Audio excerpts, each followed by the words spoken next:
Welcome to the Medicine and Science podcast from the BMJ. I'm Navjoyt Lada, standing in for Cameron Abbasi. On this week's podcast, we'll be asking why autism prevalence in men and women is almost equal, but why at a younger age, boys are almost 2.5 times more likely to be diagnosed as girls. Sometimes manifestations that might be interpreted as anxiety could potentially reflect some of these core autism features. You really do start to wonder if there's something about how our growing awareness has made us perhaps understand ways in which autism can manifest depending on a few different factors. But first, there's a big focus on cancer care in the UK at the moment, with the recent publication of the 10-year cancer plan in England and an ongoing focus to improve the NHS's cancer outcomes in a range of measures, which often compare unfavourably to other European countries. And while there's a lot of attention on speed, getting patients from their initial presentation into hospital clinics for diagnosis and treatment more quickly, a new analysis on bmj.com is focusing on cancer survivors and putting forward a different approach for care. The authors of the paper make the case for why we should rethink cancer as a chronic disease and that management should be integrated into regular chronic disease management in primary care, something that will be a big change in practice. But I think the authors make a compelling argument, and we're joined now by one of the authors, Rosalind Adam, who's an academic GP in Aberdeen, who's joining me to talk about the paper. Thanks for inviting me on. I'm Rosalind Adam. I'm an academic GP in Aberdeen. I work in a city centre practice and I do my research in primary care at the University of Aberdeen. Okay, so Rosalind, tell us a little bit more about the background to your work. Your paper hasn't come out of nowhere. So tell us a little bit about the work you've been doing in Scotland and how you started sort of rethinking cancer as a chronic disease. Sure. Well, these ideas come out of research that I've been doing for a number of years. What really struck us in some of our most recent studies with patients is this sort of juxtaposition between the way that they're managing other chronic conditions like COPD or hypertension and the way that they think about cancer. So one of the recent studies, for example, was about treatment burden in people who had finished curative treatment for cancer. And we had stories from people, for example, they'd had quite major surgery, quite toxic chemotherapy. And then there was this idea that, well, that's it done. It was cured. I'm discharged. I don't really do anything anymore. Whereas when they were speaking about something like hypertension, I do exercise, I've changed my diet, I've cut out caffeine. And so there's this notion of, well, there's a whole spectrum of people who had a lot of workload relating to cancer that went on for a long period of time, managing side effects, managing the psychological impact, and then people who kind of had put it to one side and it was this discrete episode. So it led us as a team to be saying, well, is cancer a discrete episode? And once it's cut out and cured, is that the end of it? And should that be the end of it? And so it sparked a bit of debate within our team, really. And that's what led us to sort of formalise it in the analysis. It's interesting talking about lived experience. One of your co-authors, David Hogg, has been living with astrocytoma, and his experience of care exemplifies some of the problems that you talk about and why you think that, considering cancer as a chronic disease is important. Can you tell us about what David brought to the piece? Absolutely. So David helped conceptualise this as well. So David's now unfortunately no longer working as a GP. He's managing his brain tumour regular appointments. And he said to me, do you know what? I've counted it up and I've got 40 different professionals that I've been seeing, from speech and language therapists to psychologists. I mean, he reeled this whole thing off and he said, he's a very organised person, he won't mind me saying, but he looked at his diary and he said, it's actually a full-time job managing some aspects of my ongoing management. He said, I'm grateful for it. It's great, it's holistic care to have all these different professionals involved, but it is a huge amount of work. And so I think that's another thing that we need to consider in primary care. The treatments for cancer are improving greatly. People are surviving for longer and longer, sometimes with really toxic treatments and certainly with lots of monitoring. So how do we as primary care fit into the care of these individuals that are managing these chronic conditions as they are. So from the research that you've done, the work that you've done, what is happening at the moment? So a lot of patients will, I guess, be interacting with primary care. It might not necessarily be about their cancer. It might be in an ad hoc way. I know that certainly where I've practiced, there is an annual review for patients who are on your cancer list, and sometimes that can be really variable in what comes up during that review. And for a lot of patients, I might not necessarily have been that involved. And I think that's, true for a lot of GPs as well, that cancer's kind of managed by the specialists. So yeah, talk to us a little bit about that. How were the kind of patients that you spoke to, how were they interacting with primary care at the moment? The people in my studies, they weren't really receiving anything. Once they were discharged from primary care, the phrase fall off a cliff was used time and time again. So there's a sense of kind of real fear at the end of hospital discharge. They go from kind of having the safety net of specialist nurses and oncologists and a helpline that they can lift the phone to actually in some cases struggling to access primary care. People describe not knowing if it was worth bothering the GP. I've had this niggling symptom. I know it was related to my lung cancer surgery. It's been going on now for 6 years. Is this worth me, going and speaking to somebody about symptoms that they struggle maybe to articulate or that they're not sure if somebody can help with? Things like fatigue, particularly prevalent. In my own practice, I see that coming up so often in people with a history of cancer. They'll present with a symptom like fatigue or sort of low energy. And, you could, if now that I'm obviously quite aware of cancer in the background, I will sort of link it back. And quite often it does link back to the sort of previous cancer diagnosis. So yeah, certainly in the lived experience research, people were kind of struggling to know kind of whose responsibility is it after I'm discharged from the specialist, and can I, in inverted commas, bother the GP about something like that? So we were kind of seeing a gap there. The way it is structured at the moment, I think that often does mean, we hear from GPs who say that, I'm there for making the initial diagnosis or, referring someone with suspected cancer. And then you may not be very involved in their care. And even things like, knowing the different treatment options, knowing, I don't know, in prostate cancer, sometimes it's hard to keep up with, the fact that like robotic surgery is available to so many people now as well. So there's this kind of cutting edge that's happening in specialist clinics that GPs are kind of not privy to or not part of. And you're very reliant on the communication that you get from the hospital. And it does feel a little bit like you sit outside of the care for that person. So how do we address that? And how, I think you gave some examples of things that, primary care is very good at, but I think there is that real feeling that this is not something I feel kind of I can confidently manage. So what's the way of maybe both getting GPs a bit more involved or getting GPs feeling a bit more confident on the knowledge base side of things?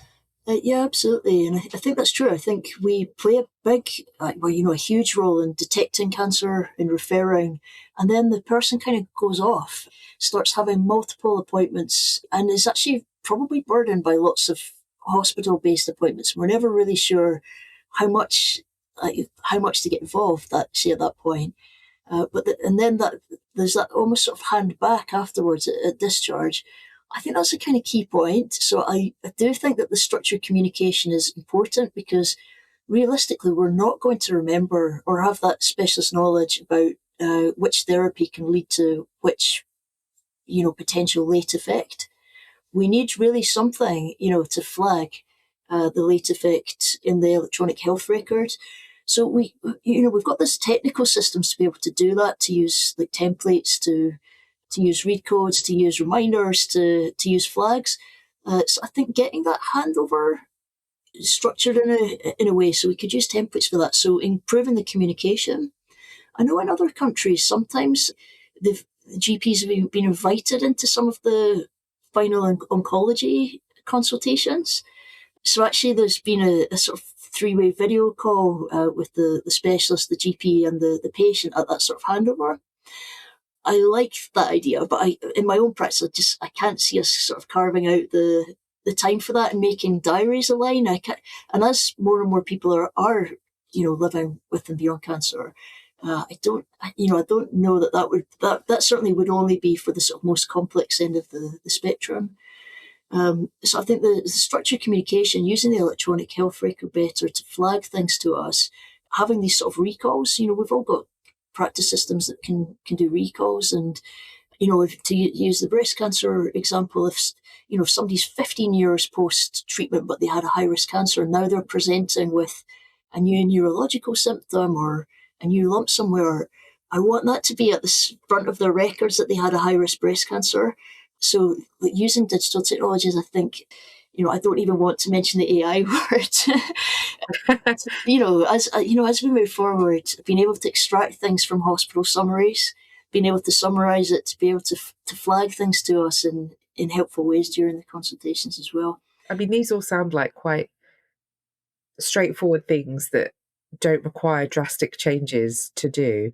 And you do say in the paper that reframing cancer as a chronic condition is not paradigm changing or this kind of earthquake, but moving cancer care more into primary care, or at least the care of people who've survived cancer into primary care, I think that probably will require some effort and might feel like it's a big change.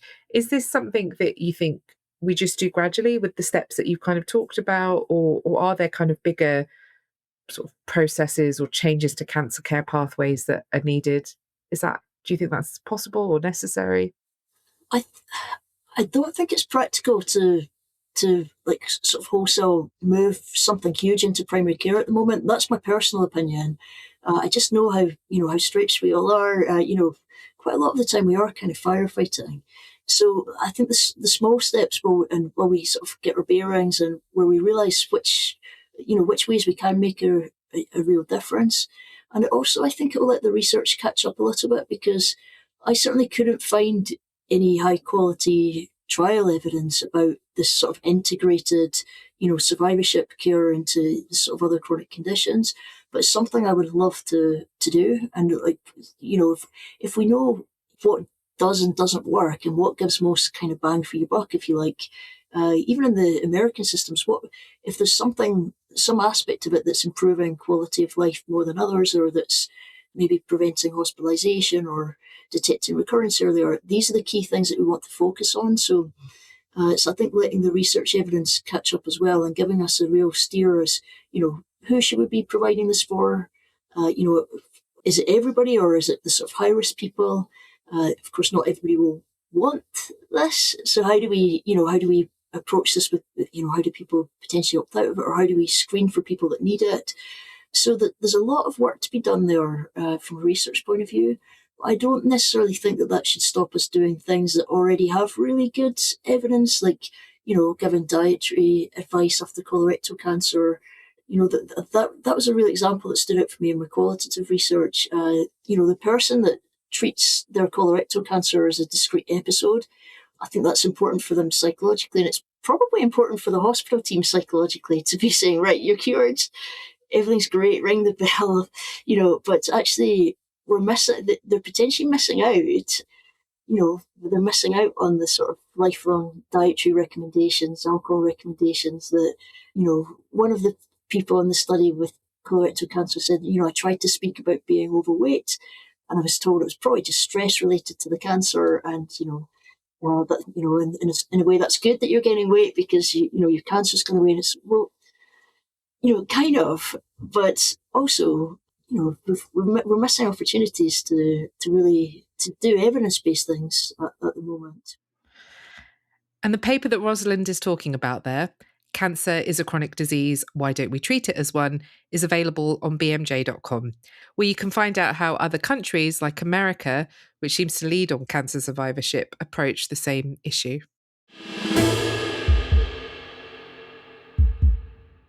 Now, a new study on bmj.com is looking at how the ratios of men and women, boys and girls diagnosed with autism change over time. For decades, the textbook image of autism has been overwhelmingly male. Historically, for older generations, the ratio is cited almost everywhere as around 4-1. However, with a backdrop of growing autism awareness, especially of how it presents in women, for younger generations, the prevalence is approaching parity, although the diagnosis might happen at different times, usually earlier in boys and often later in girls. For many women, this means years of misdiagnosis or a total lack of support during their most critical development years. To get to the bottom of this, the team turned to Sweden, where they were able to track a staggering cohort of 2.76 million people born over a 35-year span, and have published their results in the BMJ.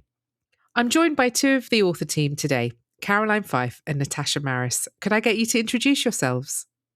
Yes, my name is Dr. Caroline Fyfe. I am a medical epidemiologist. At the time the paper was written, I was working for the Karolinska Institute in Sweden, but I'm now at the University of Edinburgh in Scotland. Great, thanks so much for joining us. And Natasha, can you introduce yourself, please? Yes, so hi, I'm Dr. Natasha Marrus. I'm a child psychiatrist and developmental science researcher at Washington University in St. Louis. Thank you so much for joining us. So tell us a little bit about what you found then, Caroline. So we noticed that for children under 10, over that 20 to 30 year period, there wasn't a change in the sex ratio. It did fluctuate between 2.5 and 4 boys to every girl diagnosed, but there was no trend. Whereas for children over 10 and for adults, the trend in diagnoses and the sex ratio for diagnoses decreased over time considerably. What is that telling us? Is that suggesting that boys are being diagnosed earlier than girls, but actually by the time they reach a certain age, the diagnosis is pretty much even? So, so we then went and looked at the age of diagnosis, and we did find that the boys were being diagnosed earlier than the girls, and there was a marked increase during adolescence of girls being diagnosed. And that's where we found, when we looked at the cumulative incidence, so each year within a population, how many more children were diagnosed, we found that by the age of 20, it was getting, through modelling, it was basically getting to 1-to-1. Right. In our last year of diagnoses, which we looked at, which we modelled, which was 2022.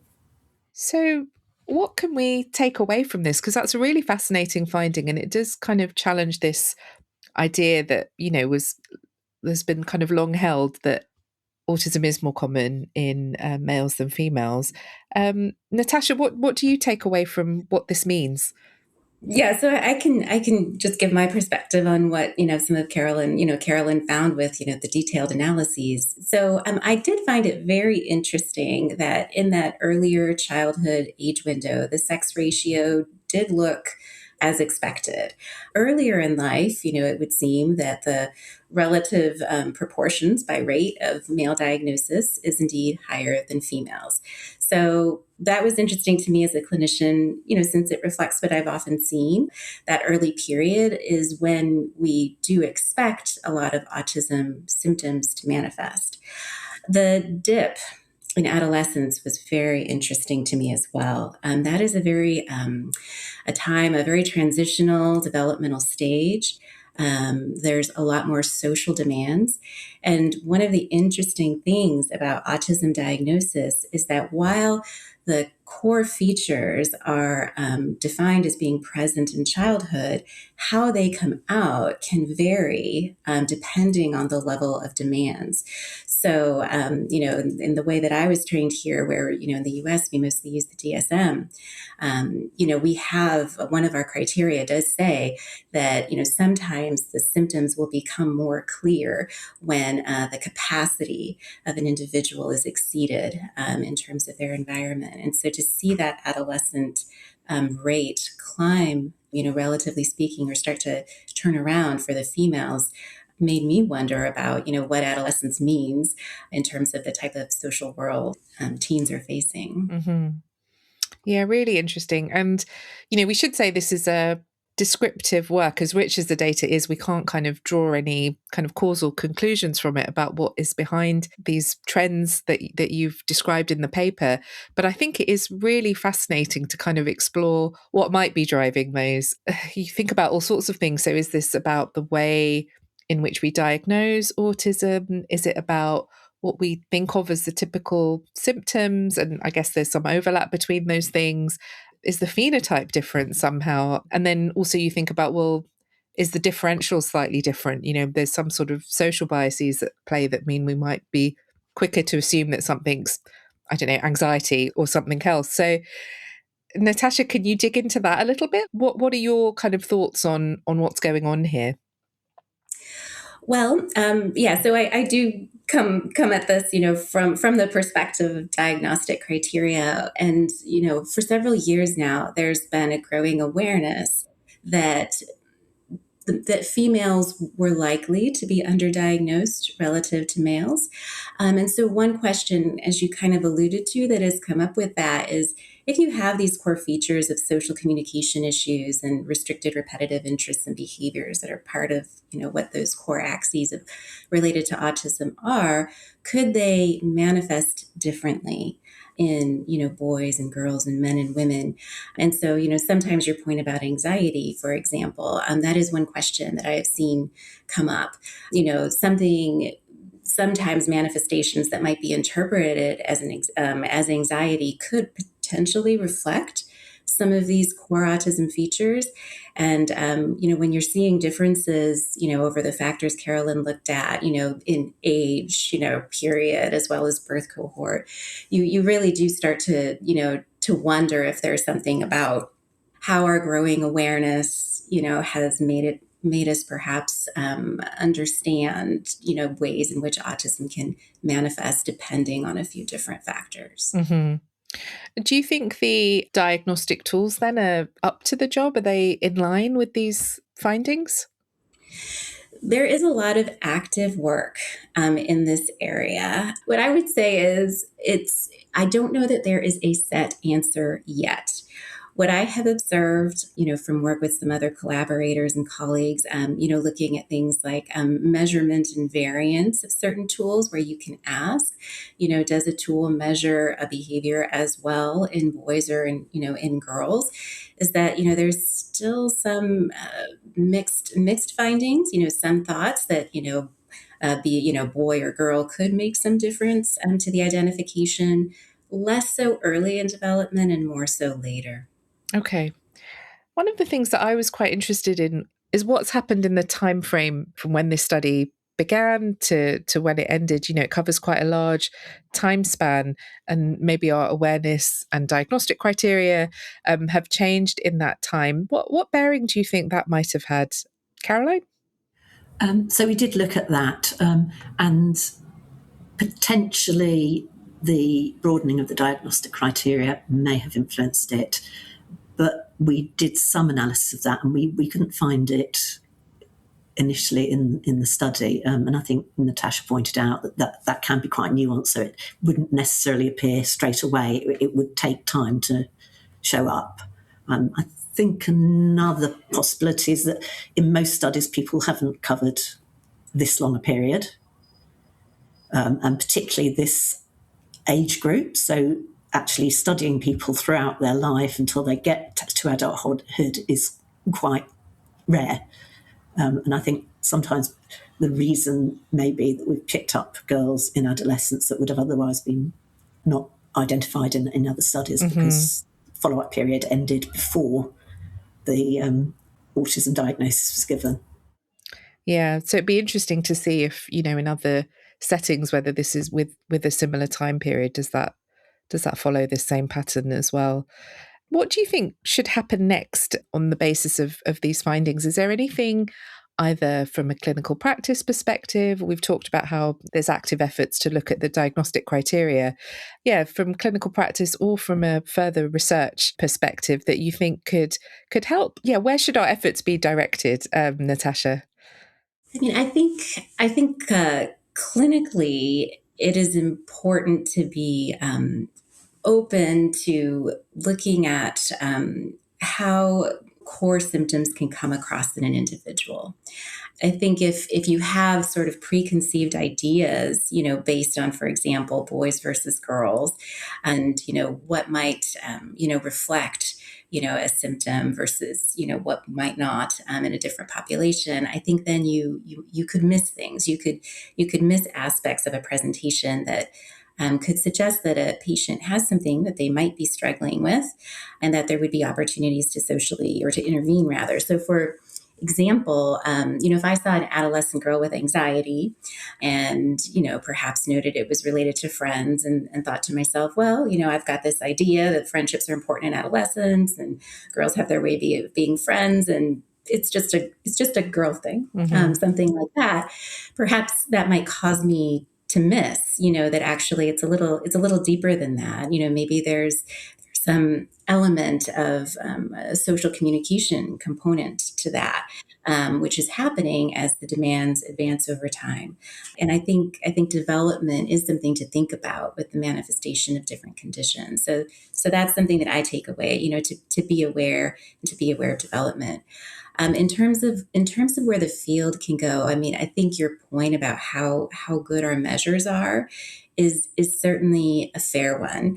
It is a very complicated thing to study, for sure, but I do think it is worthwhile, to think about, when we measure behaviors, what are the underlying behavior dimensions that we are tapping with those, and then how can that clue us in to levels of differences in people, and whether those differences relate to something, again, that's a diagnosis that would then have supports that could be offered, to help with, what is the underlying behavioral issue that is, driving a concern. Yeah. And I guess what we hear, just taking it to kind of individual patient level, you hear stories from people who say, if I'd had this diagnosis earlier, the meaning that has for people, and how they kind of understand the world and move through the world. Yes, I have seen it. I have seen the reframing really help some folks, so I think, one of the things I like about the long time frame of this study, and how it shows the change is, it is my interpretation that it does track with some awareness. And I think it's exciting to see that can happen at the level of the diagnosticians, who's giving the diagnosis, but then also that can be translated to patients so they can use those insights, to guide the steps they take and the types of supports they seek, so that hopefully they're more helpful. Mm-hmm. And that research paper, Time Trends in Male to Female Ratio for Autism Incidence, is online now. And that's it for this week. Cameron will be back next week with a deep dive into the different forces driving measles outbreaks in the UK and North America. That'll be out wherever you listen to podcasts, and you can also watch a video version of that on our YouTube channel. I'm Navjoyt Lada. Thanks for listening.